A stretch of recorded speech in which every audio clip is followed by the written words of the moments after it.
Bismillahirrahmanirrahim. Assalamualaikum warahmatullahi wabarakatuh. Waalaikumsalam warahmatullahi wabarakatuh. Waalaikumsalam. Selamat siang teman-teman semua. Selamat datang di webinar yang digelar oleh Komunikasi UII. Webinar from home ya, webinar dari rumah masing-masing.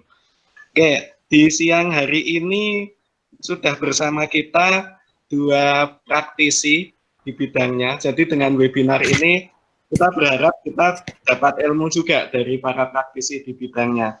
Yang pertama ada Mbak Yulia Supatmo dan yang kedua ada Mas Isvan Harun Ramadan. Perpaduan senior dan junior hadir di sini. Mbak Yulia Supatmo, saya perkenalkan sedikit profilnya. Dari sejumlah informasi yang saya peroleh dari internet, Mbak Yulia Supatmo ini sudah berkarir di dunia jurnalistik selama 20 tahun ya, selama sekitar 20 tahun. RCTI, iNews TV, Kompas TV, dan sekarang RTV adalah stasiun televisi yang pernah diperkuat oleh Mbak Yulia Supatmo. Bahasa bola ya, diperkuat oleh Mbak Yulia Supatmo. Mbak Yulia Supatmo sempat istirahat sebentar ya dari jurnalistik pertelevisian di tahun 2017 yang menjadi communication consultant untuk Bank Dunia atau World Bank. Ya. Okay. Mungkin ada yang mau ditambahkan dari profil singkat tadi? Zodiaknya Leo. Nggak penting. Nggak penting. Galak waktunya. 3 bulan lagi ulang tahun ya, Agustus atau September gitu ya. Abaikan. Baik, kemudian untuk narasumber kedua, Mas Isvan Harun Ramadan. Mas Isvan Harun Ramadan ini mungkin ketika Mbak Yulia Supatmo memulai debutnya di dunia pertelevisian, Mas Isvan mungkin baru sekolah SD atau SMP gitu ya, mungkin loh.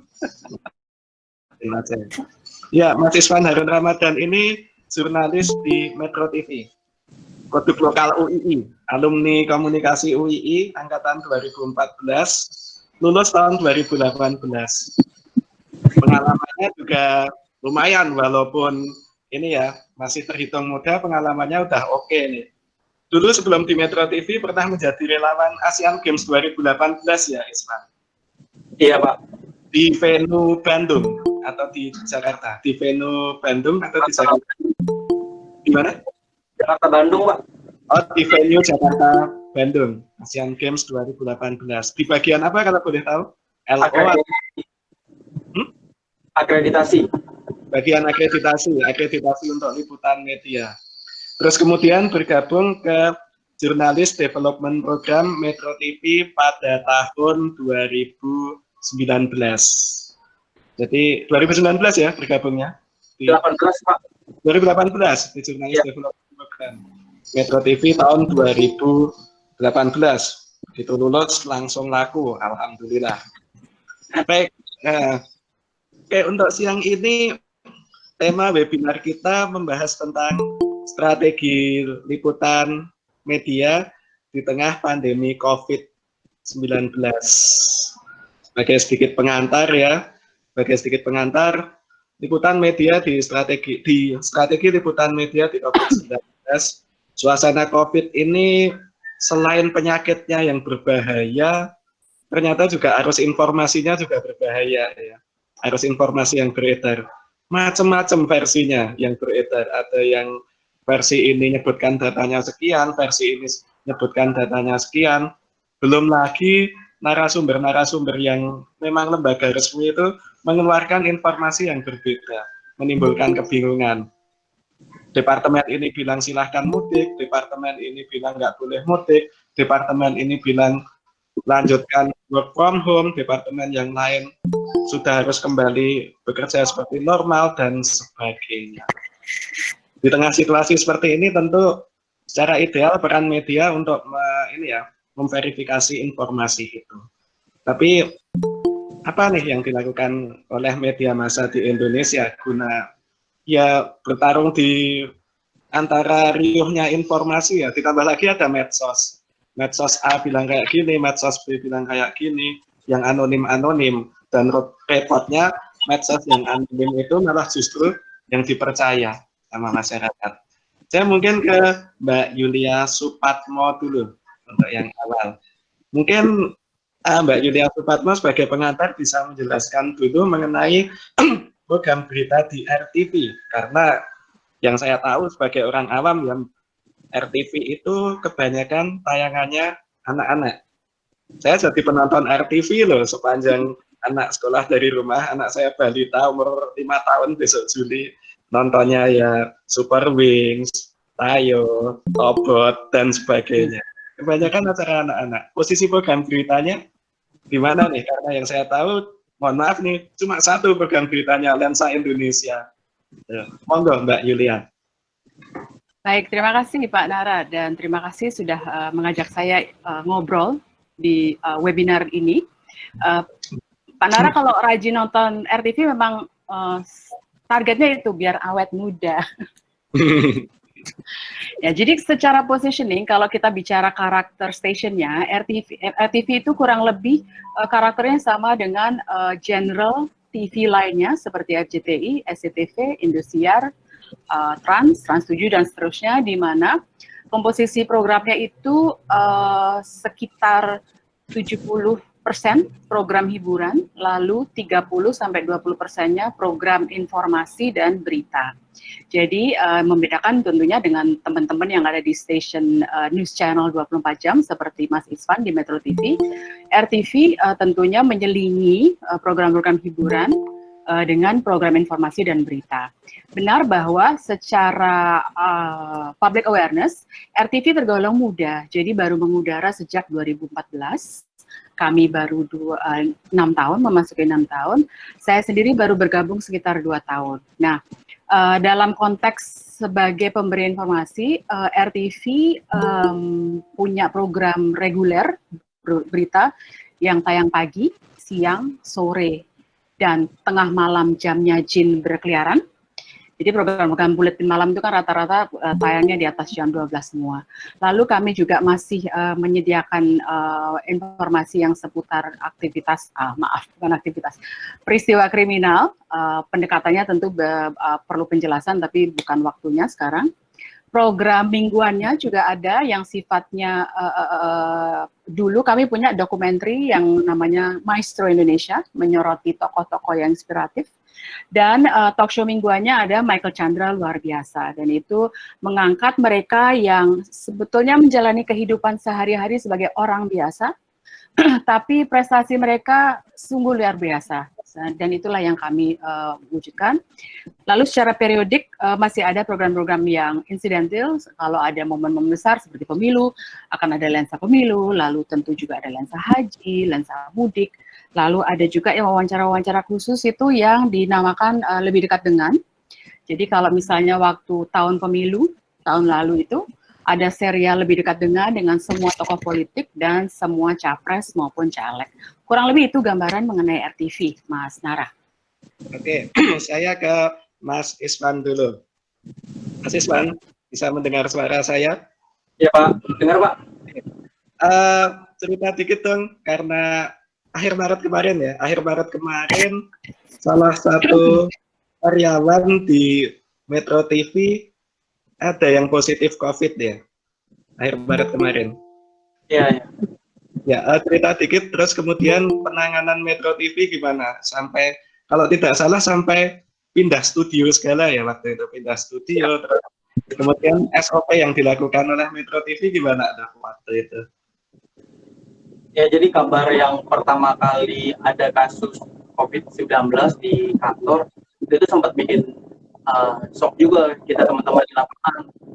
Kita awalnya ketika tahu kabar itu, kok bisa ya? Maksudnya justru kasus itu bermula di dalam kantor, kayak di studio, bukan kita yang seharusnya secara hitung-hitungan matematis itu mudah terjangkit gitu, karena kita tiap hari berkeluar berbeda, terus ke tempat-tempat yang dinilai rawan dan zona merah.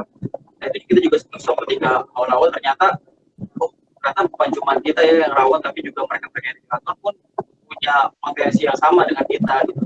Nah, ketika itu pun akhirnya kita tahu dan sudah ada konfirmasinya kalau memang ada salah satu dari karyawan kita yang uh, positif COVID-19, di hari itu juga keluar adanya surat edaran dari Presiden Pemerintahan Bang Don Bosco perihal penanganan COVID-19 yang dilakukan oleh manajemen kantor.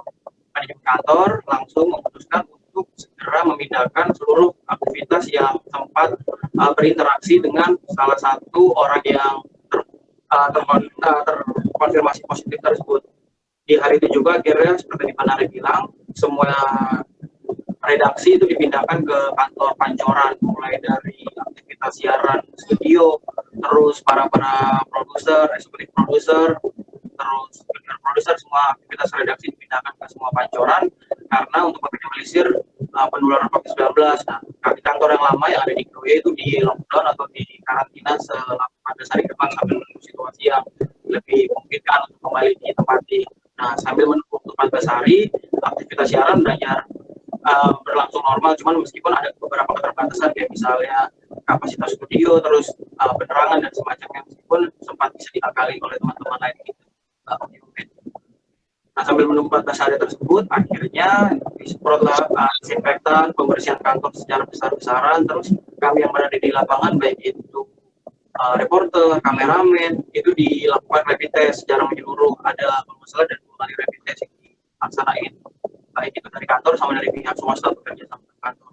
Paling tidak screening gitu siapa-siapa saja yang pernah berinteraksi sama yang bersangkutan ataupun siapa-siapa saja yang terinfeksi. Harus seperti itu, Pak Nara. Oke. Kalau saat ini sudah normal ya, sudah kembali ke. Alhamdulillah sudah normal. Cuman yang tidak berubahnya masih ini protokol COVID-19 seperti misalnya kita yang berangkat liputan itu disediakan masker untuk satu tim, baik itu berupa kameramen maupun juga reporter. Terus setiap tim sekali berangkat itu dibekali 1 vitamin untuk 3 orang selama seminggu. Kemudian juga masing-masing dari kita diberikan vaksin influenza selama kurang lebih selama 2 tahun vaksinnya tersebut, dan protokol COVID ketika maupun berangkat dan pulang semua alat yang berkaitan dengan liputan dilakukan penyemprotan. Oke, menarik. Saya ke Mbak Yulia Supatmo lagi. Mbak Yulia? Ya. Ya, dengan pengalaman Mbak Yulia selama 20 tahun di jurnalistik, seluruhnya televisi ya Mbak Yulia? Seluruhnya televisi. Seluruhnya televisi, di mana televisi membutuhkan gambar, membutuhkan visual, dan juga membutuhkan suara untuk menampilkan materi berita. Selama 20 tahun ke belakang tentu ada sekian banyak bencana yang Mbak Yulia pernah liput, baik itu bencana alam atau terorisme dan sebagainya. Apa hal yang mungkin bagi Mbak Yulia, menurut Mbak Yulia cukup menantang, cukup challenging, cukup mengasyikkan, bukan istilahnya ya, menantang, challenging dalam meliput bencana seperti itu? Bencana tergolong COVID atau yang lainnya? Apapun, karena dalam sepanjang karir Mbak Yulia, sepanjang 20 tahun kebelakang, sudah sekian banyak bencana, ada kejadian terorisme, ada bencana alam, ada kemudian kerusuhan dan sebagainya. Baik itu ketika Mbak Yulia berada di lapangan sebagai reporter atau berada di tim pimpinan redaksi sebagai penentu kebijakan. Apa yang mungkin paling challenging? Oke. Karakter dari bencana tentunya menghadirkan tantangan yang beda-beda, terutama untuk redaksi TV. Kalau dari pengalaman saya, yang paling menantang, kalau bisa dikatakan sangat sulit untuk diliput waktu itu adalah tsunami Aceh. Jadi secara skala bencana tentunya sudah bisa dibayangkan besarnya, medannya sangat sulit untuk diliput, tidak ada listrik, tidak ada air, tidak ada penginapan, intinya sudah tidak ada kehidupan di Aceh. Nah, tim pertama yang harus terjun ke sana pun kan harus, untuk mencapai lokasi saja kan sudah luar biasa sulitnya. Jadi itu sudah dari sisi awal saja sudah sulit. Nah, bagi setiap redaksi, terutama TV, yang paling sulit untuk meliput bencana adalah justru aspek logistiknya. Bagaimana kita akan menayangkan, peralatannya harus apa yang dibawa. Kebayangkan harus membawa mobile SNG yang dulu segede gaban. Tidak ada dulu model-model live view atau streaming seperti yang sekarang ada. Jadi dulu secara fisik harus menghadirkan si satellite van ke sana. Jadi dari sisi perangkat teknisnya untuk redaksi TV sudah luar biasa sulit untuk siaran di Tsunami Aceh. Tantangan kedua adalah bagi tim peliput tentunya ini kondisi psikologis yang sangat berat. Dari sisi komunikasi waktu itu sudah ada HP, tapi berhubung seluruh BTS tidak ada, jadi kita harus kembali ke era analog. Harus kembali ke sistem kerja analog di mana komunikasi itu harus periodik sampai akhirnya komunikasi dipulihkan bisa kembali bekerja dengan sistem yang lebih terhubung. Jadi berbagai hal yang teknis seperti itulah yang menjadi tantangan. Nah, secara psikologis bagi tim yang pertama datang, saya termasuk yang seminggu sesudahnya baru tiba ke lokasi sebagai waktu sudah executive producer. Tapi untuk kloter pertama, mereka terpaksa tidur ala kadarnya, mandi belum tentu bisa, tidak ada tempat berlindung dimanapun selain semua ngumpul di Pendopo Gubernuran, semua juga tidur di luar. Bisa dibayangkan bau menyengat mayat itu sudah kiri kanan aja ya. Jadi kadang mereka harus tidur nggak jauh dari tumpukan mayat. Jadi secara kondisi normal manusia itu sesuatu yang harus bisa dihadapi semua wartawan yang hadir di sana. Kalau jenis bencana yang lain tentu karakter tantangannya beda lagi. Kalau kita bicara misalnya terorisme atau konflik, itu yang sulit adalah tantangan terbesarnya adalah menggali informasi.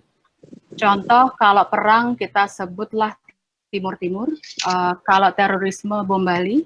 Jadi di dua kejadian seperti itu yang saya dan teman-teman lain alami adalah betapa sulitnya mencari informasi yang valid dengan deadline waktu yang kejar-kejaran.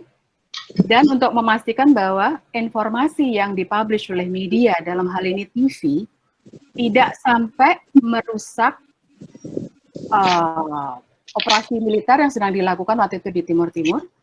Kedua, kalau untuk terorisme jangan sampai menghambat Densus, kerjanya Densus waktu itu. Jadi membalance secara editorial, hal itulah yang turut menjadi tantangan. Kalau tim-tim itu mirip-mirip dengan Tsunami Aceh ya, karena tidak ada fasilitas yang intact. Jadi waktu begitu terjun, datang pun membawa mobil SNG, juga udah pokoknya cari aja sendiri, belum mau nginep di mana juga nggak tahu, air nggak ada, rumah nggak ada, pokoknya udah cari aja. Jadi mungkin tantangan yang besar untuk bencana adalah teknis dan secara manusiawi kita sendiri ya, Mas Nara. Ya, oke. Fasilitas ketika Tsunami Aceh dikatakan harus kembali ke analog. Untuk saat ini internet sudah semakin gampang aksesnya. Apakah itu memudahkan dalam liputan bencana, Mbak Yulia? Karena sekali lagi di internet kadang media massa harus beradu informasi ya dengan media sosial yang siapapun bisa men-share informasi apapun. Kadang informasinya ngaco yang di media sosial tuh akun-akun anonim. Tapi justru malah yang ngaco itu yang dipercaya oleh masyarakat. Bagaimana media memposisikan diri dalam hal ini, Mbak Yulia? Oke, jadi kalau data-data terakhir yang sudah dihimpun memang menunjukkan bahwa sumber informasi yang sekarang paling banyak diakses oleh konsumen informasi berasal dari sosmed dan jaringan sosial seperti WhatsApp dan Line. Nah, yang membedakan output konten yang ada di sosmed dan jaringan sosial adalah belum tentu semuanya sudah terverifikasi. Dan dengan karakter masyarakat Indonesia yang sangat hore dengan sharing dan rumpi, nah penyebaran informasi yang belum tentu valid dan terverifikasi ini sangat cepat sekali geraknya. Betul kata Pak Nara, hal inilah yang menjadi tantangan luar biasa bagi media massa mainstream atau konvensional.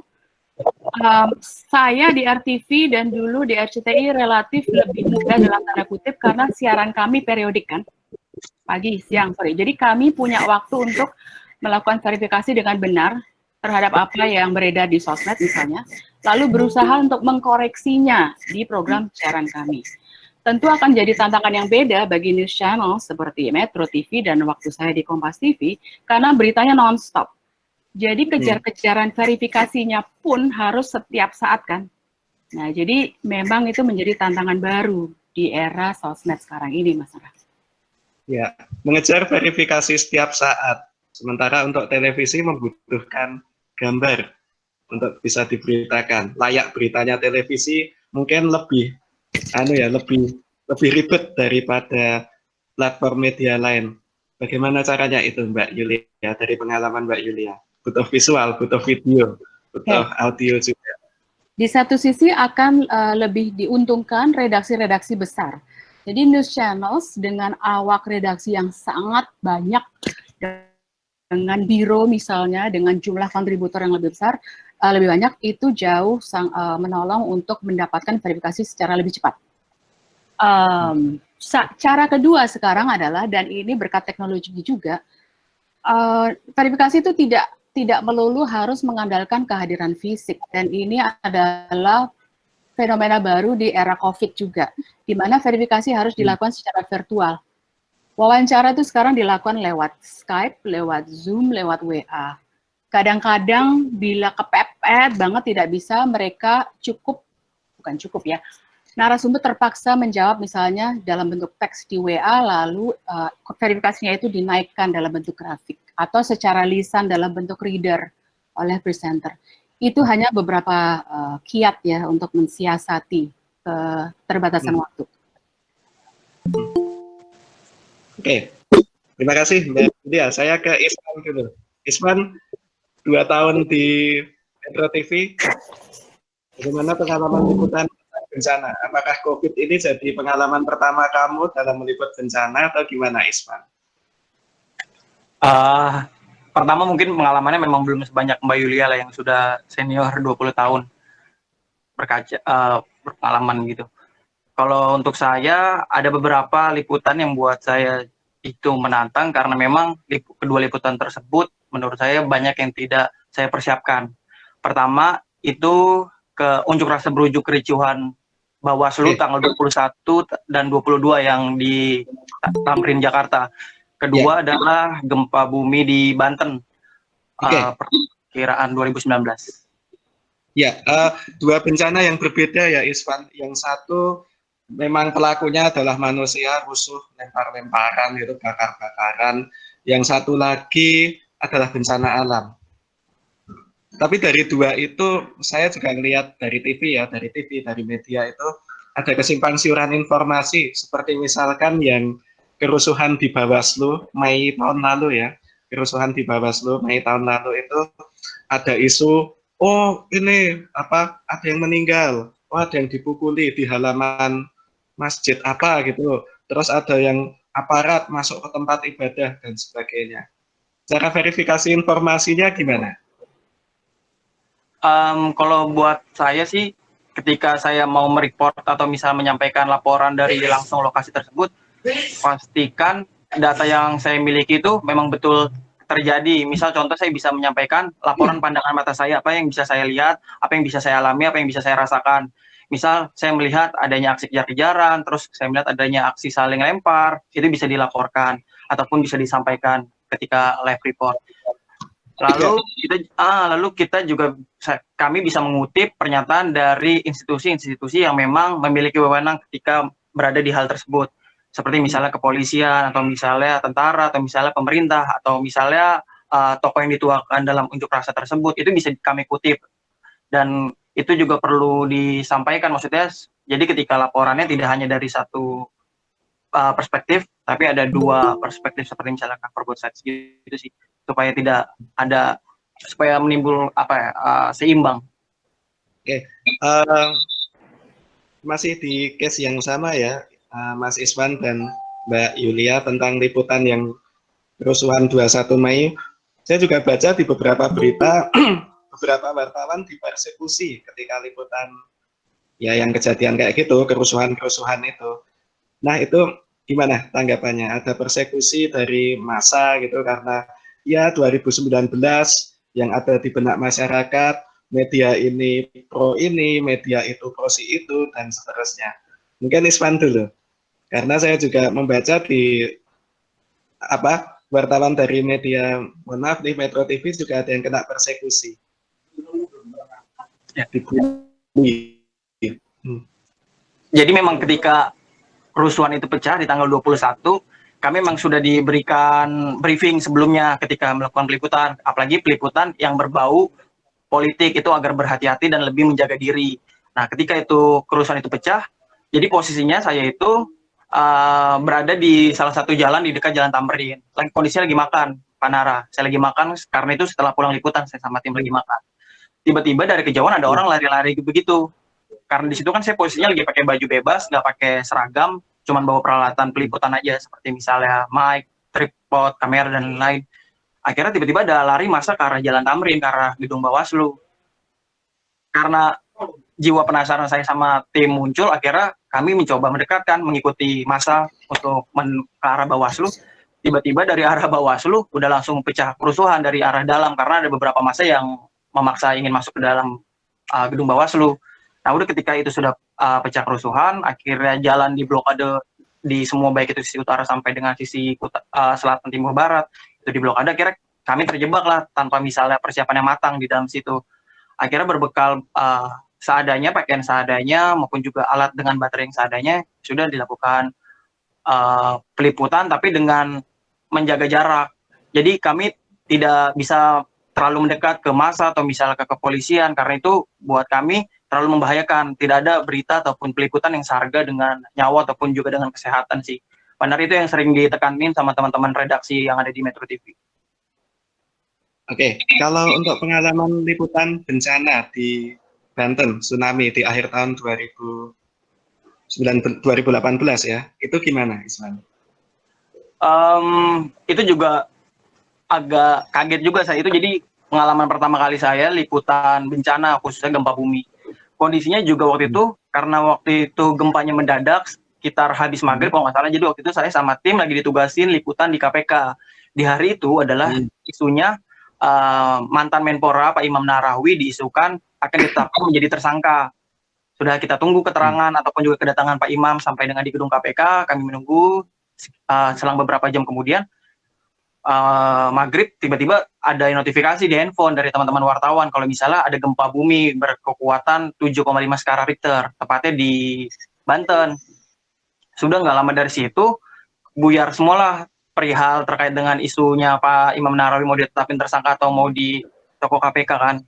Akhirnya nggak lama, koordinator peliputan telepon, Van minta tolong berangkat sekarang ke Pandeglang, Banten. Ini kita dapat info ada masjid yang rubuh di sana. Coba dicek di sana apakah memang betul ada masjid yang rubuh, terus korbannya seperti apa dan penanganan pasca gempanya seperti apa, kata Korlipnya begitu. Oh iya bang, cuman ini kita juga belum ada persiapan sama sekali, belum bawa apa-apa, cuman bawa alat seadanya sama baju yang ada dinempel di badan doang.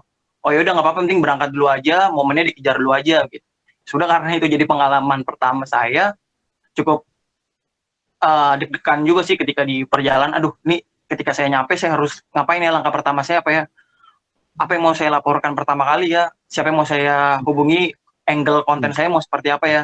Udah kira ternyata nyampe sana, ternyata memang liputan bencana itu nggak semudah yang kita bayangkan. Kita harus pandai melihat angle ataupun konten, jangan sampai kita mengkapitalisasi kesedihan ataupun mengeksplor kesedihan dari para pengungsi atau misalnya para korban gempa bumi.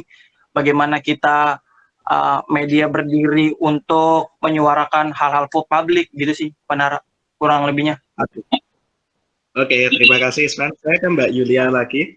Mbak Yulia. Siap. Ya, tadi dari panitia mengkode saya Mbak Yulia sudah mempersiapkan materi ya untuk ditampilkan. Ya, tentang COVID sih sebetulnya. Ya, belum tentu perlu loh. Mungkin bisa ditampilkan di sini. Tadi kan masih pengantar aja untuk awal, ya. Untuk awal tentang gambaran umum meliput bencana. Materinya ada di panitia. Oke, tolong panitianya untuk mempersiapkan materi dari Mbak Yulia. sambil menunggu materi, Mbak Yulia mungkin bisa cerita sedikit, apalagi Mbak Yulia selaku Pimret ketika ada wartawan RTV dipersekusi ketika liputan ya. Itu kejadiannya ketika pemilu atau pilkada atau apa? Itu yang kerusuhan 2122 itu. 21-22 Mei. Iya, Mei. 22 Mei. Itu bagaimana? Kejadiannya sih,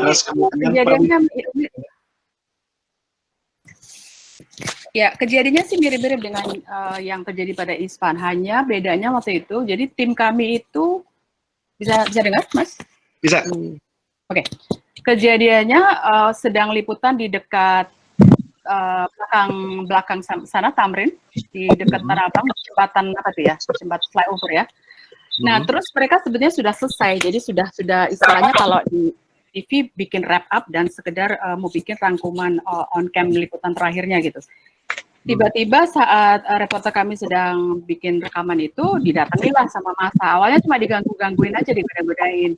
Lama-lama secara verbal sudah abusive ya, jadi sudah ngancam, termasuk sudah ngancam secara fisik.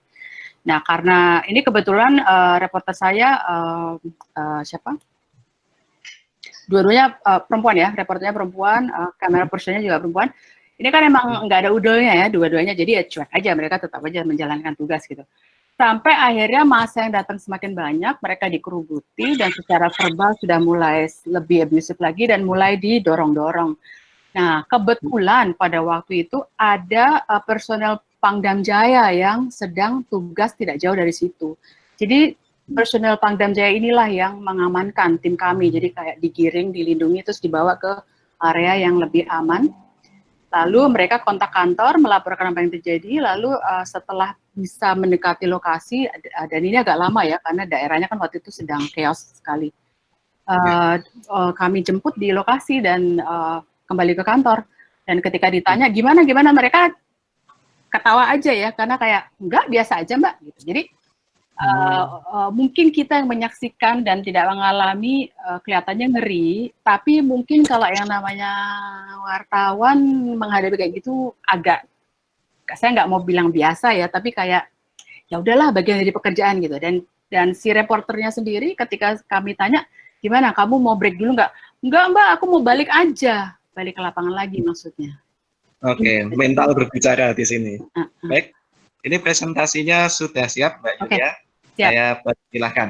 Oke, jadi ini kurang lebih hanya rangkuman aja dan sebetulnya pemantik diskusi apa yang dilakukan media dalam hal ini TV dan lebih khusus lagi RTV ketika menghadapi COVID-19, kehidupan di COVID-19. Next slide.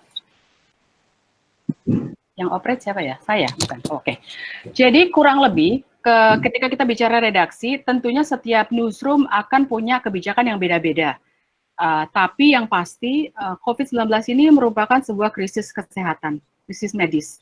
Dan yang diberlakukan dalam hal ini redaksi TV seperti RTV adalah menerapkan contingency mode atau SOP darurat. Yang menjadi tantangan terbesar di era COVID-19 ini saat ini adalah masalah waktu. Kita kejar-kejaran terus dengan waktu, masalah data atau ketersediaan narasumber, dan tentu teknis. Bagi redaksi online, itu relatif sudah bisa segera beralih ke mode work from home. Jadi beberapa redaksi online sudah langsung semuanya melakukan peliputan dalam tanda kutip dari rumah, redakturnya juga memeriksa naskah dari rumah dan langsung diupload dari rumah. Tidak demikian tentunya untuk redaksi TV seperti RTV, seperti Metro, dan yang lainnya. Koran masih bisa sebagian work from home kecuali begitu masuk ke fase percetakan ya, tapi itu juga terbatas. Jadi itulah secara teknis yang menjadi tantangan. Next slide. Oke. Lagi-lagi setiap redaksi tentu menerapkan kebijakan yang beda-beda. Kalau yang kami berlakukan di awal Maret sebelum diumumkan kasus pertama adalah, jadi ketika Wuhan sudah mulai terjadi, kami sudah mulai duduk dan menyusul protap peliputan COVID. Karena prediksi saya waktu itu ini begitu sampai Indonesia, pasti kondisinya tidak akan normal. Dan begitu kondisinya tidak normal, krisis kesehatan seperti ini akan membutuhkan pola kerja yang berbeda. Jadi saat itu juga kami consult dengan teman-teman AJI, dengan teman-teman asosiasi wartawan yang di luar negeri. Kira-kira kita butuh protap seperti apa nih supaya tetap bisa melakukan peliputan COVID-19, tapi waktu itu masih corona ya. Kita bisa melakukan peliputan corona dengan baik, tapi tidak membahayakan kru. Disusunlah yang 3 protap utama, protap peliputan atau news gathering, protap production, lalu protap untuk editorial. Next slide.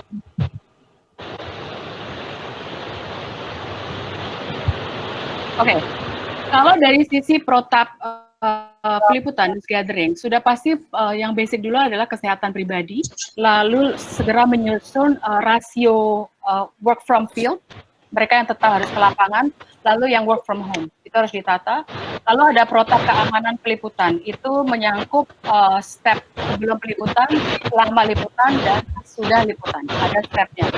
Lalu waktu itu belum menjadi kelaziman, tapi kita sudah mendorong beberapa kementerian dan beberapa narasumber utama untuk sebisa mungkin press conference dilakukan secara virtual, karena belajar dari beberapa peristiwa sesudahnya di mana ketika kita meliput atau teman-teman lapangan meliput di lokasi yang padat, mereka akhirnya sama sekali tidak bisa menerapkan physical distancing seperti yang diharuskan.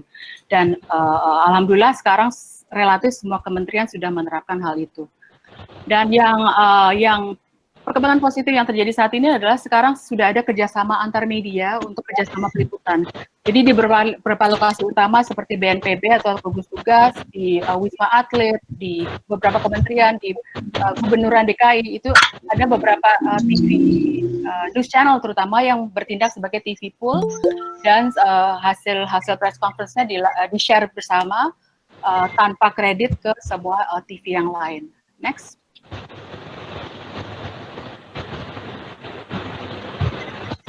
Next slide. Oke, kalau dari sisi production dan post production, protokolnya relatif dalam tanda kutip lebih mudah, tapi yang basic tetap protap kesehatan ya. Lalu kalau untuk di production dibagi juga, ada yang work from home, ada yang work from office, karena tentunya TV tidak mungkin semuanya hilang. Jadi kami tetap harus membagi. Nah, untuk ruang-ruang redaksi yang relatif besar secara areal kantor, saya waktu itu ngobrol dengan Mas Arief Suditomo, saya tanya, Arif, Metro gimana? Work from home enggak? Dia share ya, Islam kalau nggak salah. Pokoknya karena ruang kerjanya Metro itu relatif besar, teman-teman masih bisa full masuk tanpa membahayakan physical distancing yang bisa diatur. Karena RTV relatif lebih kecil ruang redaksinya, jadi kami tetap harus pilah. Ada sebagian teman-teman yang kerja di rumah, walaupun tetap memasak materi, mengedit naskah, melakukan peliputan, ada yang melakukannya di kantor. Next slide.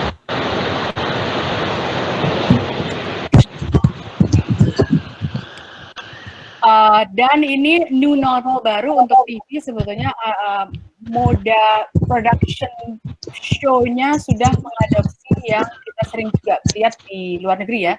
Jadi contoh talk show kami yang Michael Chandler luar biasa yang biasanya dilakukan di studio dengan menghadirkan audience dan narasumber langsung, sekarang dilakukan semua secara virtual. Ada kadang-kadang konser bersama oleh para musisi, ada tenaga medis, tapi singkat kata seluruh proses produksi dilakukan secara virtual dengan mengandalkan Zoom dan Skype dan segala macam sarana untuk syuting virtual. Next. Oke, secara editorial, khusus untuk RTV, karena kami bukan news channel 24 jam yang bisa non-stop menyajikan konten, kami merumuskan lima pilar utama untuk editorial. Yang pertama sudah pasti informasi dan edukasi, karena segala macam informasi terkait COVID pasti dicari oleh pemirsa dan pasti dibutuhkan setiap saat. Dan kami combine antara penyajiannya di layar dengan penyajian informasi di sosmed kami, karena itu jauh lebih banyak ya ketersediaan tempatnya. Next. Next slide. Oke, pilar kedua adalah tentunya kebijakan soal penanganan pandemi itu sendiri. Jadi pilar kedua konten kami adalah bagaimana masyarakat mendapat informasi yang benar, akurat, dengan konteks yang tepat tentang berbagai kebijakan yang dikeluarkan oleh pemerintah, baik pusat maupun daerah. Next slide. Oke, pilar ketiga tentunya kami sebagai TV yang non 24 jam berita memotret snippets atau cuplikan-cuplikan dari realita yang dihadapi masyarakat sehubungan dengan COVID-19 ini. Ini tentunya tidak hanya menjadi masukan harapan kami bagi pembuat kebijakan, tapi juga sebagai bahan pembelajaran bagi pemirsa lainnya bila melihat sesama warga negara Indonesia atau masyarakat di sini melalui hal-hal yang mungkin mereka lalui juga. Next slide. Oke, berikutnya sejak awal kita berusaha keras untuk membalance ya antara berita yang istilahnya memberatkan dan negatif ya dengan hal-hal yang mungkin lebih positif atau syukur-syukur bisa menginspirasi. Tentunya para tenaga medis kami soroti, lalu bila ada aksi-aksi dari masyarakat yang memberi inspirasi atau referensi bagaimana hidup di tengah corona itu yang berusaha kami gali tiap hari dan syukur-syukur selalu ada bisa kita sajikan. Next.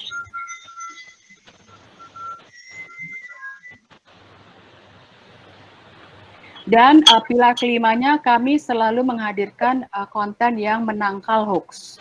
Jadi tentunya seperti Pak Nara tadi sudah sebut, ini selalu kejar-kejaran dengan konten yang ada di sosmed, di mana hoax itu bertebaran dan tentunya tidak cukup ya. Tapi kita berusaha untuk ambil hoax yang paling rame dan paling merusak dan kita sebisa mungkin selalu menyajikan verifikasinya.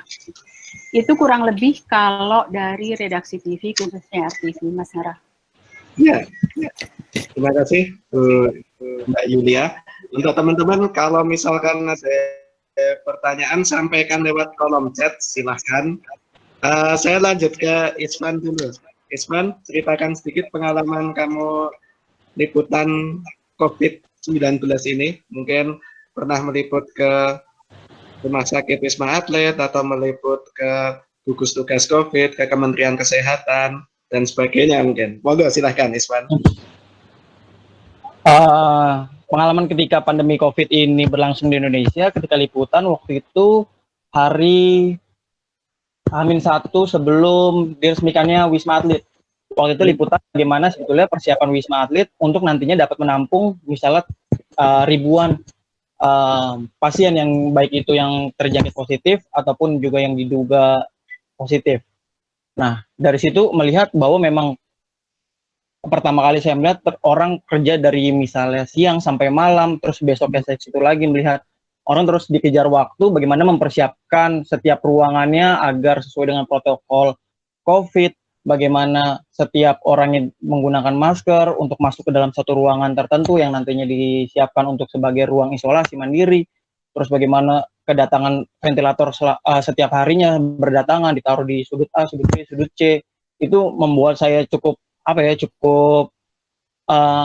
berimajinasi gitu. Misal saya nggak kebayang kalau misalnya ketika misalnya tanpa ada persiapan yang matang atau misalnya tanpa ada persiapan yang jauh lebih matang begitu, saya nggak kebayang bagaimana sebetulnya nanti penanganan COVID-19-nya. Terus juga bagaimana nggak pernah terbesit ketika saya masuk Metro TV, suatu saat ketika peliputan harus menggunakan masker, terus harus berjaga jarak, yang biasanya apalagi kalau misalnya buat wartawan itu kan ketika rebutan doorstop, terutama misalnya di KPK atau misalnya di DPR atau misalnya kegiatan-kegiatan yang mengundang massa atau perhatian publik, itu kan ada challenging untuk diri sendiri. Nah sekarang polanya sudah berubah bahwa sekarang polanya sudah menggunakan TV pool untuk baik itu di BNPB, terus Rumah Sakit Wisma Atlet atau beberapa instansi kementerian sudah menggunakan TV pool. Jadi ada beberapa pola yang perlu penyesuaian sih. Kalau katanya kan di new normal. Gitu sih Pak Nara. Ya, new normal dan menarik ya yang dikatakan Mas Isvan dan tadi Mbak Yulia. Saya sebagai orang awam dan mungkin teman-teman juga audiens di sini baru tahu ternyata ada TV pool. Ternyata ada kerjasama antar media tersebut. Di mana ini mungkin new normal baru ya. Di old normal media itu berkompetisi satu sama lain. Mungkin yang paling eksklusif. Masih ingat dalam ingatan beberapa media TV itu sempat dikecam ketika menampilkan gambar, mohon maaf, jasad yang terapung di laut, dan itu diklaim sebagai jasad dari korban pesawat terbang yang baru saja jatuh. Tapi terus kemudian ternyata COVID mengubah cara berpikir industri media. Ada TV pool. Mungkin bisa diceritakan, Ispan atau Mbak Yulia, tentang ide awal dari TV pool ini bagaimana? Kenapa terus kemudian, oh mungkin RTV dia akan menjadi TV pool atau news channel yang ada di BNPB, Metro TV yang ada di Wisma Atlet, TV lain mungkin nanti yang ada di Kementerian Kesehatan. Mungkin bisa diceritakan ide awalnya gimana? Yang tadinya berkompetisi, menjadikan bencana itu sebagai liputan eksklusif nih. Ini kami yang paling pertama membawakan menghadirkan visualnya ke rumah Anda lewat TV. Sekarang menjadi kolaborasi kerjasama. Monggo silahkan. Mungkin Mas Nara dan Iswan tahu ya atau pernah dengar yang namanya dunia jurnalisme itu kan sangat mengandalkan networking. Nah, dalam konteks ini alhamdulillah hubungan baik yang terjadi antar para pemimpin redaksi TV terutama itu dalam kesempatan ini sangat membantu untuk menyusun strategi peliputan bersama saat ini. Jadi kami kan sudah sejak lama ada grup WA. Grup WA ini berisi kawan-kawan semua pemimpin redaksi TV. Di situ juga ada komisioner KPI, ada Dewan Pers, ada Kominfo dan seterusnya. Dan ini sudah sejak lama dijadikan sarana rembukan tentang berbagai isu yang mencuat secara nasional dan perlu tidak sampai diselaraskan tapi bertukar pikiran lah, ini kok gini untuk gitu dan seterusnya. Grup ini juga dijadikan sarana bagi regulator, dalam hal ini Dewan Pers sama KPU, untuk istilahnya ngeramasin kami lah kalau tiba-tiba itu gimana sih kok TV One nayangin itu kan, pokoknya semua dapat giliran pasti diomel-omelin di situ. Jadi ini adalah mekanisme evaluasi dan diskusi baru yang tersedia. Kebetulan ketika COVID terjadi, mulailah kan diskusi, aduh gimana nih physical distancing dan seterusnya. Nah, karena akhirnya redundant, jadi ketika awal-awal terjadi kasus pertama, kan itu sekarang TV berita nasional plus yang non-nasional, non-berita seperti kami kan ada SNG semua ya. Jadi ketika ada 10 SNG plus TVRI datang di suatu lokasi untuk memberitakan hal yang sama, terus reporternya umplek-umplekan semua di lokasi yang sama, itu kan secara waktu itu masih social distancing, dianggap aduh gimana nih kita sendiri melanggar protap yang kita berusaha untuk lakukan. Toh isinya sama juga gitu kan, Pak, waktu itu belum Pak Doni, waktu itu masih Pak Terawan atau Pak Jokowi, toh menyampaikan hal yang sama, gimana nih sebaiknya. Mulailah jorok-jorokan, kalau saya boleh buka rahasia dikit. Udah deh Mas Toto deh yang di Balai Kota, udah deh Mbak Titin aja yang di Wisma Atlet, oh udah nggak apa-apa, TVRI yang jagain BNPB deh gitu. Intinya volunteer. Nah tentunya diprioritaskan, dianjurkan yang jaga pos-pos ini adalah teman-teman news channel, karena mereka butuh outputnya lebih banyak kan. Saya waktu itu mau dijorokin, RTV dong di BNPB. Gila lu, gue nggak punya program 24 jam, suruh nongkrongin 24 jam, ogah banget kan. Tapi intinya kami kontribusi dengan bentuk lain, seperti ada apa istilahnya, Dropbox bersama. Jadi ada beberapa liputan features yang sifatnya edukatif, itu bisa dipakai bersama lintas TV sebetulnya. Dan itu semua dicemplungin di Dropbox itu. Jadi ada lah yang gini-gini. Tapi intinya itulah Pak Nara asal muasal si kerjasama ini, karena kesadaran bahwa ini suatu situasi yang sangat tidak normal, tidak ada TV satupun yang bisa menjalankan, dan kami terus terang agak panas waktu dengar editorialnya Kumparan yang bilang, kami work from home 100% mulai saat ini. Dalam hati ya lu enak lu online, gimana caranya TV mau work from home kan? Panas dong pemerintah. Udah kita kerjasama aja supaya at least mengurangi jumlah tim yang ada di lapangan. Gitu Pak Nara. Kerumunan. Ya. Kemudian itu juga ada tadi yang menarik yang disampaikan Mbak Yulia, ada kerelaan dari TV itu untuk memberikan gambarnya tanpa kredit. Apakah itu semua atau sudah disepakati dari masing-masing TV? Oke, nanti yang gambar tanpa kredit yang ini aja. Karena kan bagaimanapun TV juga butuh gambar yang khas yang akan menjadi milik mereka nantinya. Ya. Itu ngaturnya gimana? Kalau untuk yang konferensi pers resmi dari lembaga penyelenggara negara itu bebas kredit semua. Jadi seperti tadi Isvan, mungkin Metro ngepostnya di mana saya lupa deh. Tapi misalnya kayak di Wisma Atlet, sekarang itu timnya Indosiar apa Trans ya, saya lupa. Itu bebas kredit. Jadi diputuskan bersama waktu itu, udah bebas kredit aja, toh visualnya sama. Tapi kalau untuk yang liputan lain, ya itu masih tim masing-masing. Karena kan masing-masing redaksi punya kebijakan editorial sendiri-sendiri ya. Ya. Oke, itu tadi yang menarik ya. Ternyata COVID juga mengubah logika yang tadinya kompetisi menjadi yang paling dulu untuk menghadirkan gambar. Terkadang kalau saya ingat juga ada label di pojok layar itu eksklusif, tapi ternyata kemudian di COVID ini karena memang ada anjuran untuk physical distancing, mengurangi agar tidak terlalu banyak kerumunan wartawan di satu lokasi, kemudian ada bentuk kolaborasi. Gitu. Selanjutnya tentang tadi Mbak Yulia dan juga Isvan tidak bisa cerita. Ada 3 tantangan ya, dan saya pikir ini semua televisi menghadapi dalam liputan COVID. Ada waktu, narasumber, dan teknis. Saya mau melihat di yang narasumber. Dalam beberapa kajian jurnalistik, beberapa webinar, atau mungkin artikel-artikel opini tentang jurnalistik, berkaitan dengan COVID ini, narasumber yang ada, yang dari lembaga resmi, itu justru membingungkan. Kadang membingungkan. Nah, bagaimana TV-TV ini menyiasati itu? Bahkan beberapa, saya nggak tahu beberapa mungkin dituding politis. Oh, kepala daerah ini mau memanfaatkan momen, ini mau kayak gini dan sebagainya. Menteri ini cari panggung atau apa dan sebagainya.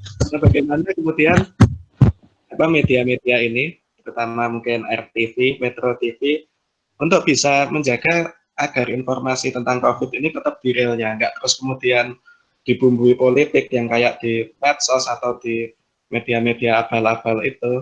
Nah, itu monggo gimana? Sopo dulu. Atau Mbak Yulia dulu, silahkan. Karena narasumber kadang membingungkan, kebijakan departemen ini gini, kebijakan departemen ini gitu. Gimana? Oke, aku mulai dulu kali ya. Ya, Oke. Tadi di slide materi saya kan disebutkan bahwa COVID ini sebuah krisis kesehatan. Oke. Dalam konteks itu, narasumber utama yang harus dikejar adalah narasumber dengan latar belakang medis atau kesehatan, atau minimal dari dunia akademisi di bidang kesehatan. Sebenarnya itu premis atau protap editorial untuk sebuah kasus kesehatan, dalam hal ini pandemi. Politisi itu tidak perlu dikejar sebetulnya, tidak perlu dikejar sama sekali, kecuali mereka merupakan pembuat kebijakan, seperti pemimpin daerah atau pemimpin nasional. Itu dulu aja sebetulnya yang dipegang. Masalah nanti narasumbernya mengeluarkan statement yang membingungkan, ya memang inilah tantangannya redaksi untuk memilah dan meng-cross-check dan memverifikasi. Tentunya akan ideal bila reporter, produser, sampai redaksinya tahu bahwa atau cukup punya data untuk kok dia ngomong gitu ya, kan ini nggak benar sesuai dengan data yang kita miliki. Dan itulah yang harusnya dibenturkan saat itu juga sebagai proses verifikasi. Tapi seperti saya sebut tadi, ini kondisi ideal yang unfortunately memang belum konsisten dijalankan oleh redaksi, termasuk redaksi RTV sendiri. Harus diakui bahwa karena kita kejar-kejaran dengan waktu, ini sebuah virus baru, sebuah kondisi baru, kadang kita pun tidak yakin 100% yang disampaikan itu valid atau enggak, sudah keburu jam tayang. Walaupun sebetulnya saya udah bilang kalau belum yakin jangan tayangin ya, toh ada waktu. Nah, tapi kan seperti saya bilang, harus diakui ini belum konsisten dijalankan. Tergantung siapa yang on duty. Ngaku Oke. dosa aja. Oke, Iswan mungkin kebingungan dari kemarin disampaikan narasumber A bilang gini, narasumber B bilang gini, sementara mereka adalah narasumber yang dari lembaga resmi, mohon maaf misalkan kayak pemerintah daerah, kementerian, departemen apa gitu, mereka lembaga resmi, tapi isi informasinya berbeda satu sama lain. Gimana? Hakikat seorang jurnalis kalau buat saya adalah kekayaannya itu wawasan, bacaan. Setiap jurnalis harus rajin membaca, setiap jurnalis harus tahu isu yang berkembang ini saat ini, isu yang lagi tren apa, dan itu bisa jadi modal baik ketika kita melakukan wawancara atau misalnya ketika peliputan ada di lapangan, ketika kita membaca ataupun mengetahui isu yang sedang terkini atau misalnya sedang menjadi pembicaraan, kita bisa elaborasi isu-isu tersebut supaya kita bukan jadi corong dari orangnya ataupun orang yang kita doorstop atau misalnya kita wawancara tersebut, tapi kita juga bisa meng-counter-attack terkait dengan argumentasinya atau misalnya hal-hal yang sebetulnya menurut kita atau misalnya menurut informasi atau wawasan yang kita ketahui sebetulnya nggak seperti itu, ada misalnya pandangan lain atau misalnya informasi lain. Terus juga kita ketika pandemi COVID-19, kami yang wartawan ataupun reporter ini dari kantor diminta untuk pandai memilih narasumber. Semisal contoh ketika kami ingin menanyakan bagaimana sebetulnya virus atau misalnya COVID-19 ini berkembang di dalam tubuh manusia. Kita nggak bisa cari narasumber misalnya anggota DPR yang tidak ada kaitannya, apalagi misalnya bukan komisi yang berada di bidang kesehatan. Terus atau misalnya kita tidak bisa menanyakan ke kepolisian yang tidak misalnya tidak ada sangkut pautnya, tapi kami bisa mengejar ke misalnya lembaga Ejikman yang para peneliti atau misalnya para virologi atau misalnya Kementerian Kesehatan atau juga BNPB gitu sih. Ada beberapa ya perlu penekanan seperti misalnya pandai memilih narasumber sih ketika pandemi ini, supaya informasi yang disajikan tidak menyesatkan publik gitu, karena bahaya kalau misalnya informasinya salah, apalagi saat ini sedikit informasi bisa menimbulkan kepanikan atau kekhawatiran gitu sih. Kalau Iswan selama COVID ini istilah namanya ngepostnya di mana? Ngepost. Selama COVID lebih sering liputan-liputan yang kena matahari sih daripada di jalan, daripada di rumah sakit. Saya lebih sering kayak misalnya pertama-tama COVID ini mewabah ditaruh di Kepulauan Seribu, tempat di mana lokasi isolasi pertama itu 5 hari di sana. Terus yang sekarang yang lagi running proses larangan mudik ditaruh di beberapa titik-titik penyekatan. Bagaimana sebetulnya penerapan larangan mudik sudah diterapkan dengan baik atau bisa sudah berjalan tertib atau masyarakat sudah disiplin atau belum terkait dengan larangan mudik. Itu sih, Pak Nara. Oke.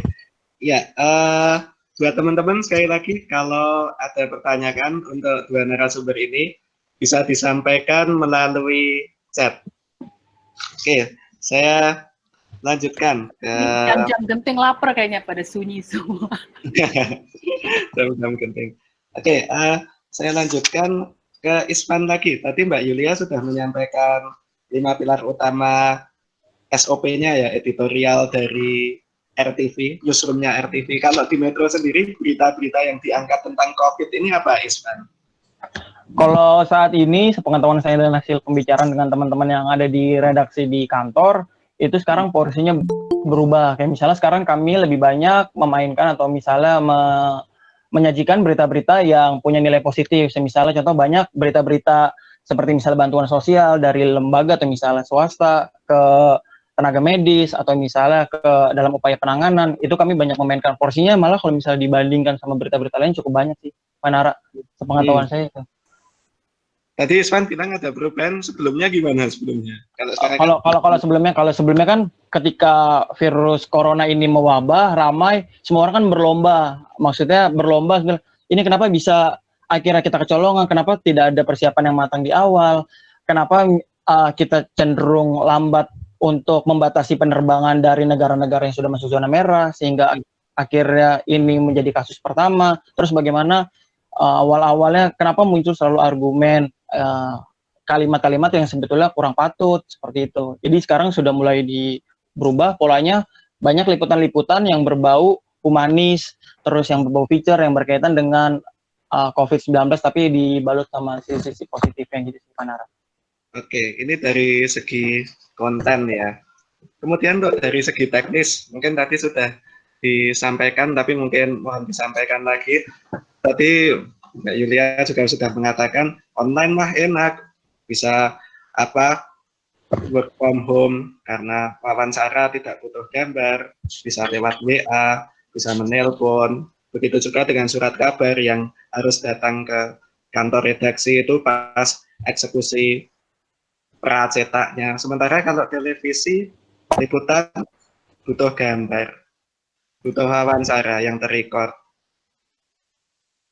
butuh apa SOT, mungkin perlu doorstop. Itu baru dari peliputannya ya, dari yang di lapangan. Belum nanti di studionya untuk apa take gambar beritanya. Butuh presenternya hadir, ada kameramen, ada editor gambar dan sebagainya. Nah, saya pengen tahu nih, mungkin bisa di-share ke teman-teman juga SOP COVID yang dijalankan oleh Metro dan juga RTV baik saat liputan di lapangan dan juga saat gimana saat ini ya take berita di studio sebelum nantinya tayang, karena kalau liputan di lapangan kan juga kita nggak pernah tahu ya kondisi di lapangan itu seperti apa gitu loh, kayaknya orangnya sehat-sehat semua tapi ternyata ya mohon maaf ada yang carrier atau bagaimana gitu. Moga silahkan. Ayo, siapa dulu? Siapa dulu? Terserah Mbak. Oke. Kalau kami protapnya adalah TV itu tetap harus ke lapangan, mau nggak mau. Okay. Hanya sekarang lebih realistis untuk berapa jumlah tim yang bisa diterjunkan ke lapangan untuk meminimize potensi penularan. Jadi yang wajib-wajib banget lah, misalnya istana atau kalau apa untuk di rumah sakit itu aja di daerah zona merah ya. Liputan-liputan feature sudahlah hilang semua, atau liputan-liputan yang non esensial juga dihilangkan. Jadi tim lapangan itu kami kurangi sampai 50% kalau untuk RTV. Lalu protapnya dijalankan. Jadi pertama kalau sekedar masuk angin aja udah nggak boleh masuk. Jadi kalau udah mulai ngerasa nggak enak nih, lapor ke atasan nggak usah masuk, nggak boleh masuk tepatnya. Kalau merasa sehat itu pun harus tetap biasa cek suhu, pakai masker, pakai hand sanitizer dan seterusnya setiap saat dibekali saat sebelum liputan seluruh peralatan disterilisasi, setelah liputan disterilisasi lagi, sebelum kembali ke kantor mereka ada transit point. Jadi teman-teman lapangan ada transit point di mana mereka bisa mandi. Dan transit point ini dekat dengan kantor, jadi mereka mandi dulu, ganti baju segala macam, balik ke kantor, peralatan disanitize lagi. Jadi kita lakukan sebisa mungkin lah apa yang bisa dilakukan untuk mengurangi potensi penularan.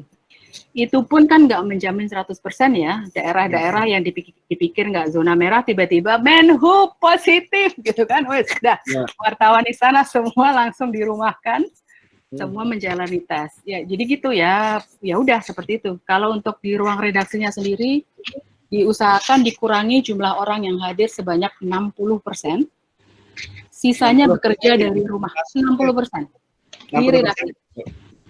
Jadi produser misalnya, produser on duty itu 50-50 lah, 50-50 apa 50%-nya kerja dari rumah, juga mengedit berita ya, lihat gambar segala macam.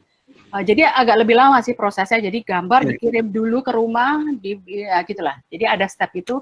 Nanti kalau udah selesai dikirim lagi ke teman-teman yang ada di kantor, dan teman-teman di kantor itulah yang menjalani langkah berikutnya gitu kan. Teman-teman editor itu yang sama sekali nggak bisa kerja dari rumah tentunya karena terikat sama peralatan di kantor. Teman-teman studio tentunya juga full harus tetap di kantor. Grafik bisa sebagian di rumah, sebagian di kantor. Teman-teman magazine, current affairs sudah pasti semua kerja dari rumah. Kalau memang nggak perlu-perlu banget di kantor. Teman-teman sekretariat lah yang istilahnya back office, mereka yang on duty bergiliran. Siapa yang bergiliran hari itu di kantor.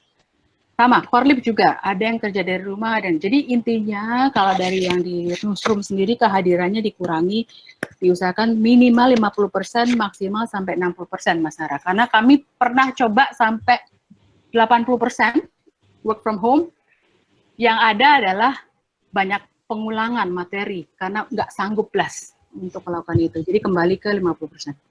Ya, selain itu juga tadi ya, ketika gambar harus di-preview produser dulu, di-preview produser di rumah, tentu mungkin akan lebih memperlama proses kerja ya. Oh iya, belum urusan bandwidth.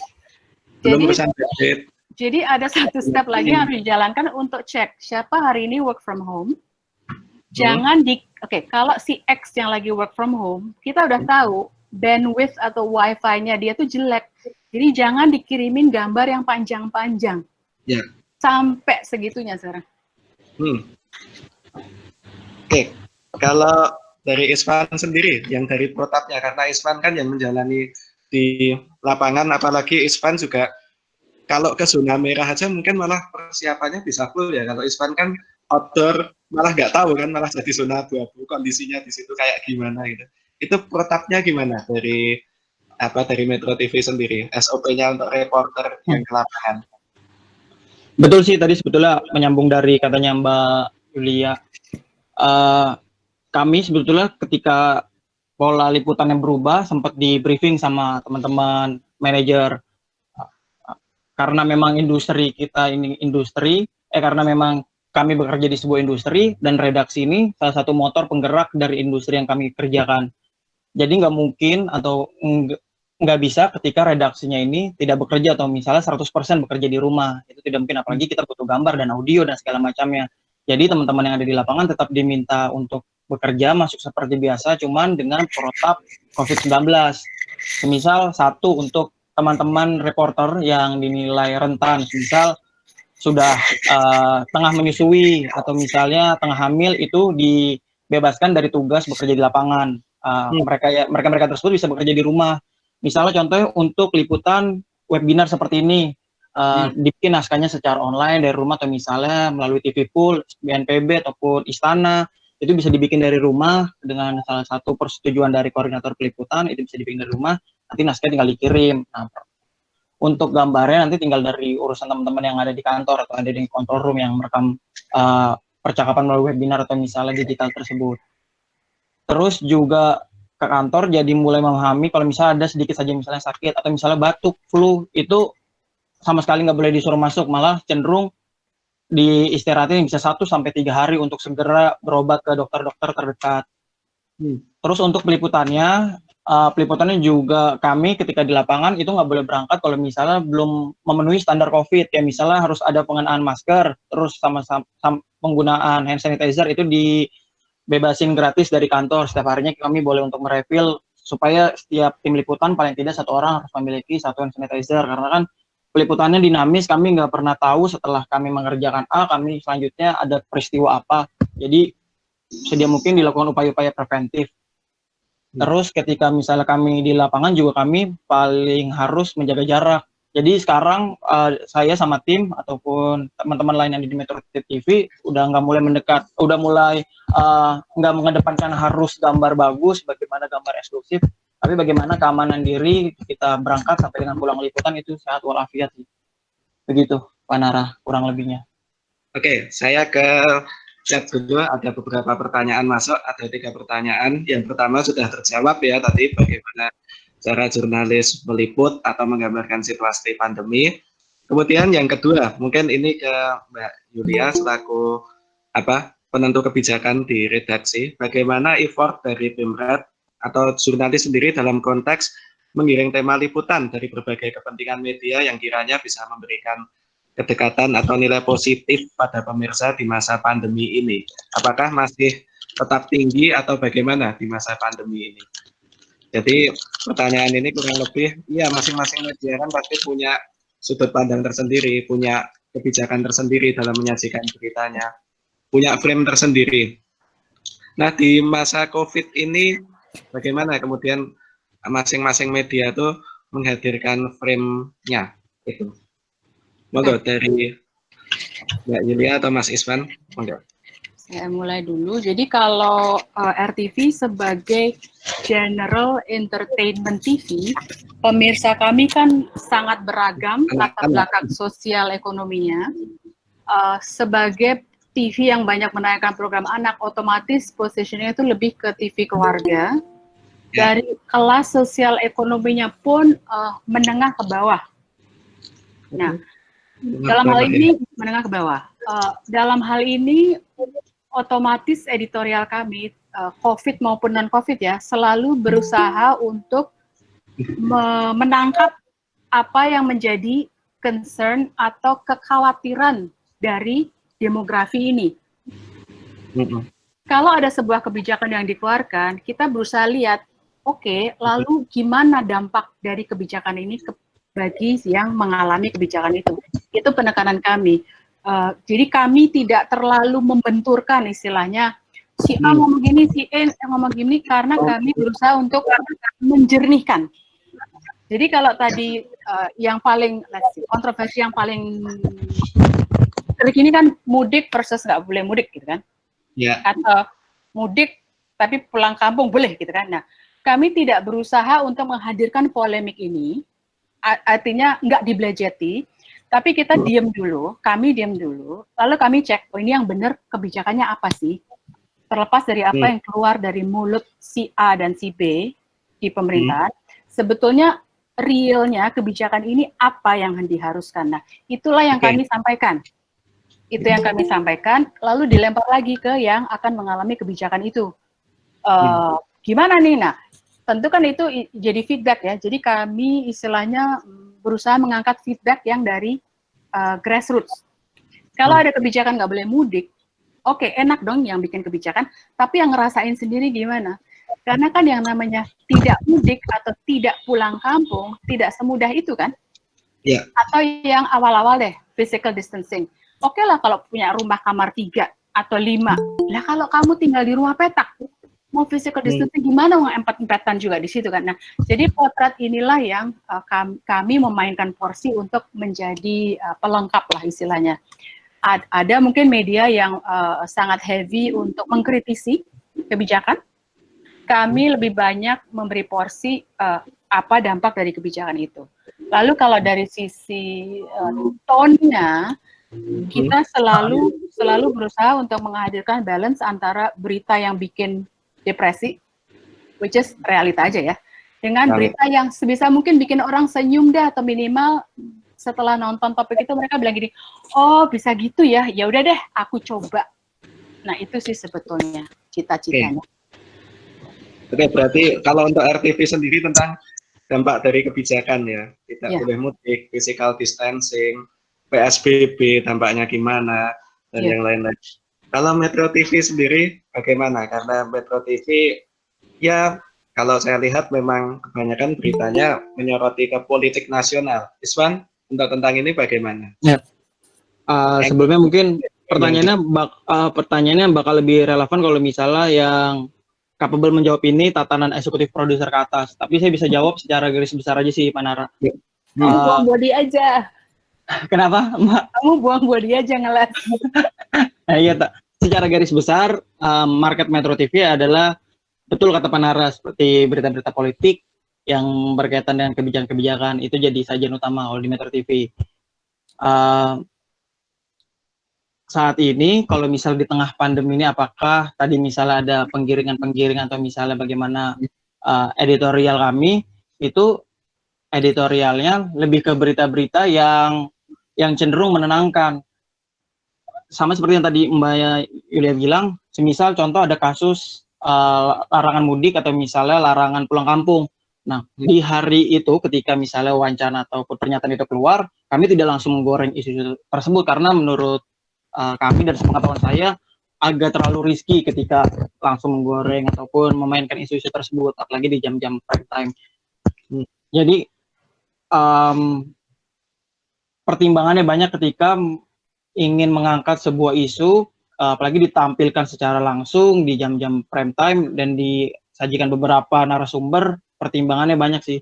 Tapi intinya untuk di Metro TV di masa pandemi ini kami sepengetahuan saya itu pola liputannya berubah satu, terus juga sajian-sajiannya berubah. Sekarang ya misalnya tahun ini kan seharusnya jadi tahun politik, ada pilkada langsung yang akan dilangsungkan di 200 lebih wilayah. Tapi sekarang siapa yang menyangka sekarang situasinya berubah, sekarang justru isu-isu kesehatan dan bidang-bidang lainnya yang menjadi fokus utama dari pemberitaan. Oke, ini pertanyaan selanjutnya.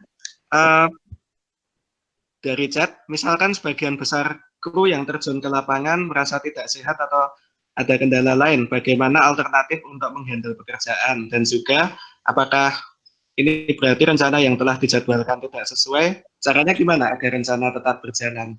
Ya karena kita tahu tayangan berita TV, dia ada durasi yang ya harus segitu ya, durasinya 30 menit, nggak bisa over, nggak bisa under.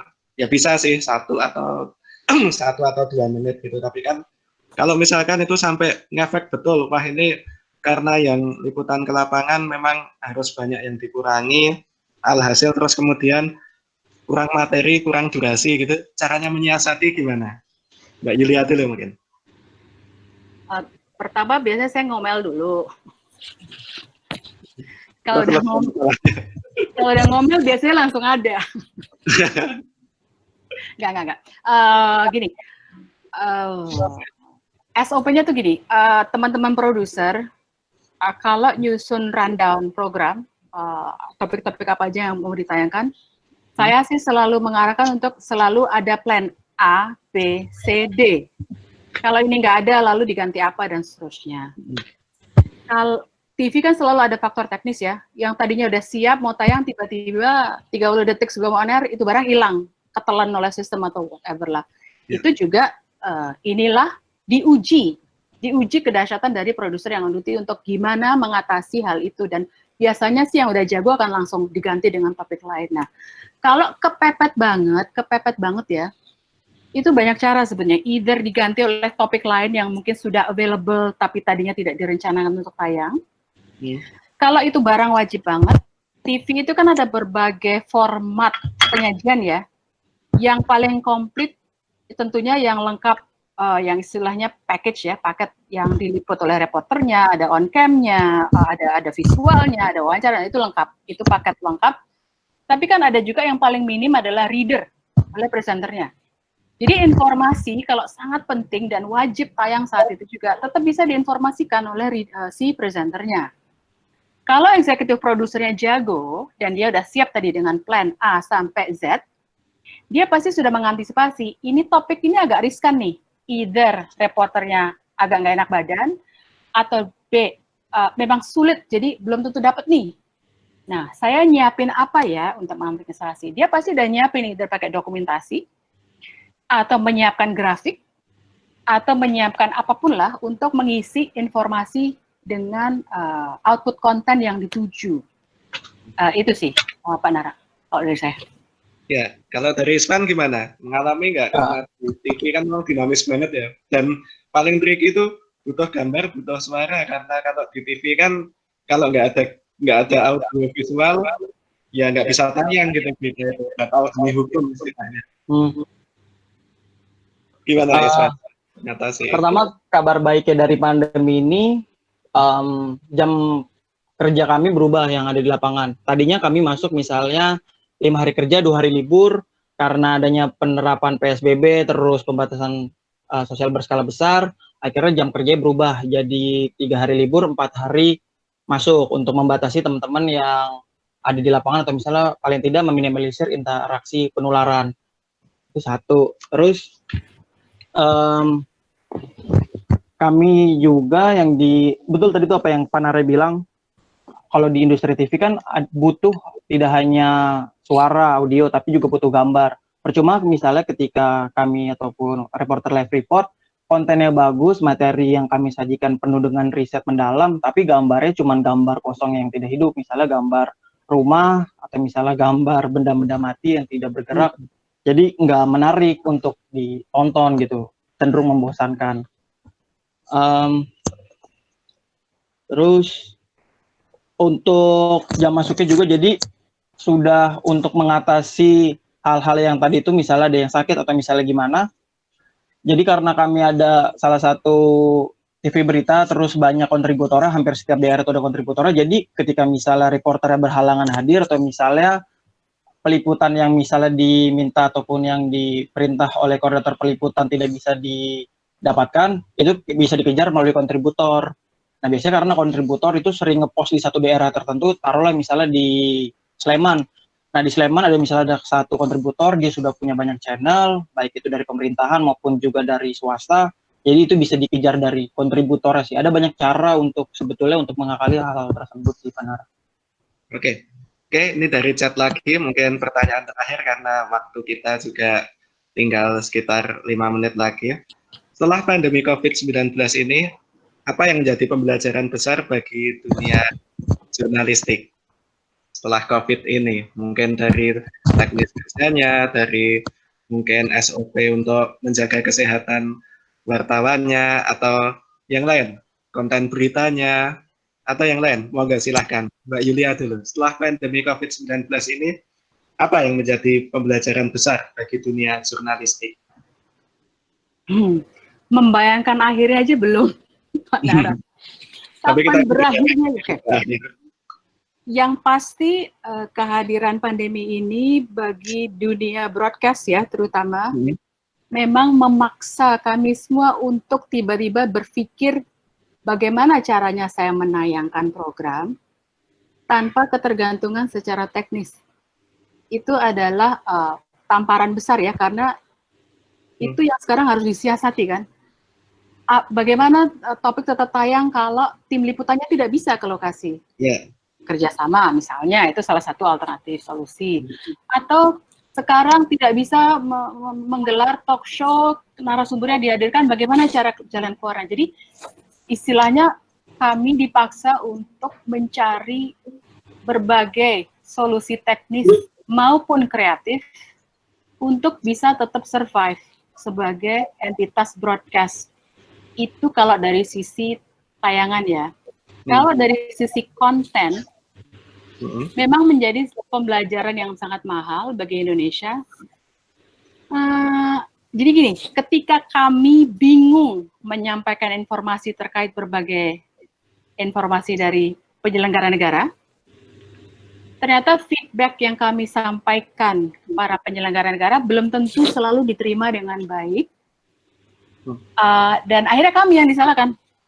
Jadi ketika ada masukan atau kritikan dari masyarakat, ini gimana sih kok kebijakannya saling kontradiktif?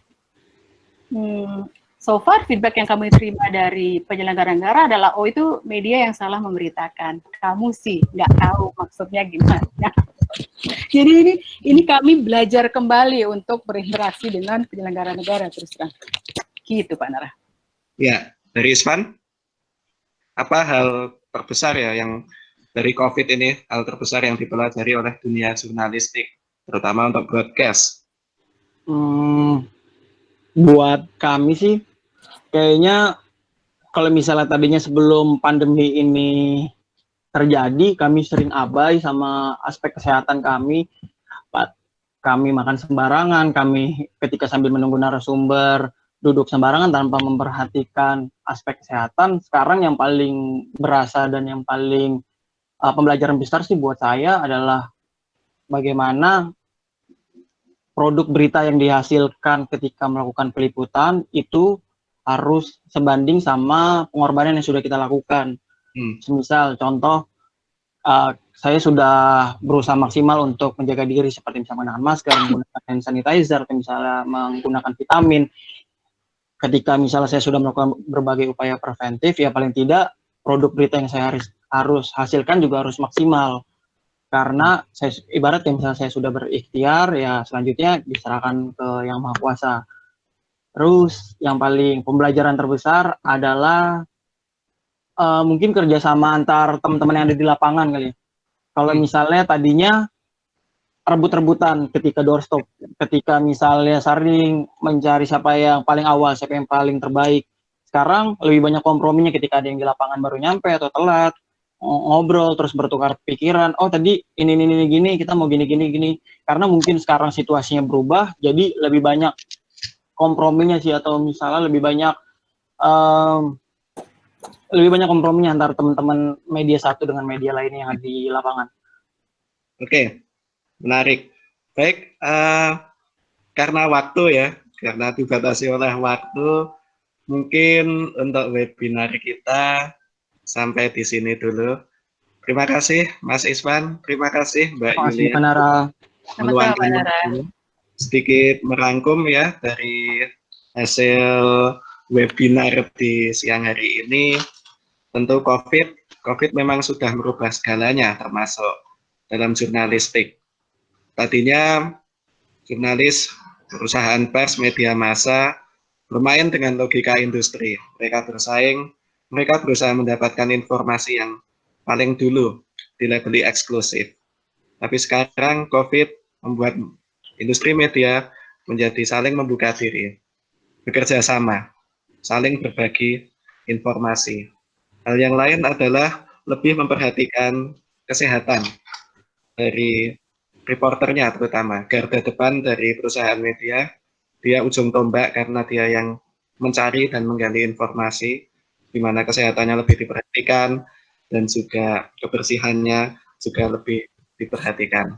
Sekali lagi terima kasih atas waktunya Mas Isvan, Mbak Yulia, selamat melanjutkan aktivitas. Terima kasih teman-teman yang sudah hadir berpartisipasi di siang hari ini. Saya Narayana menutup webinar kali ini dengan membaca Alhamdulillahirabbil alamin. Wassalamualaikum warahmatullahi wabarakatuh.